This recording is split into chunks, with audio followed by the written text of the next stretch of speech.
ब्रेकनंतर जाणून घेऊयात आमच्या एका कार्यक्रमाविषयी। पुढे पाहूयात झारखंड, हिमाचल प्रदेश, कर्नाटक, मध्य प्रदेशामध्ये युथ विकासासाठी युथ पॉलिसी कामं करते। मात्र पुरोगामी महाराष्ट्रामध्ये तशी पॉलिसीच नाहीये आणि याच कामासाठी आता नव महाराष्ट्र युवा अभियान पुढे आलंय। सरकारलाच युथ बाबतची नवी दिशा दाखवण्यासाठी त्यांनी तयार केलाय महाराष्ट्र युवा राज्य युवा धोरण आराखडा। या आराखड्यावरचा सरकारचा दिशा देणारा हा रिपोर्ट।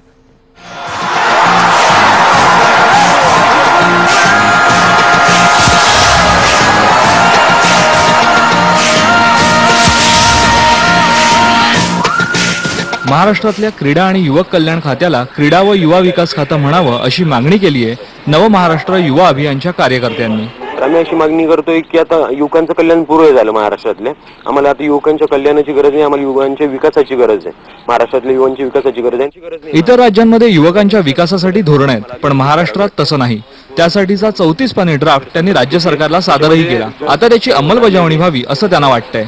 ज्या राज्याने सगळ्यात आधी देशाला राज्य महिला धोरण दिलं, त्या राज्यानं आतापर्यंत युवा धोरण जाहीर केलेलं नाहीये आणि तीच आमची डिमांड आहे। अभियानाची प्रमुख मागणी आहे प्रत्येक जिल्ह्याला युवा अधिकारी हवा। या निमित्ताने जर राज्याचं युवा धोरण जर जाहीर झालं तर युवा धोरणाच्या निमित्ताने राज्य पातळीवरती बजेट जाहीर होईल आणि बजेट जाहीर झाल्यानंतर त्या संदर्भात योजना येतील आणि जर त्या योजनांची अंमलबजावणी जर करायची असेल तर त्यासाठी स्वतंत्र अशी यंत्रणा महाराष्ट्रामध्ये त्या ठिकाणी उपस्थित असायला हवी।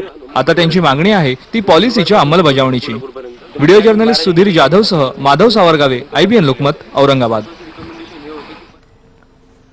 आणि या घडामोडीनंतर आपण सकाळच्या बातम्यांमध्ये एक ब्रेक घेऊयात। पहा फक्त IBN लोकमत।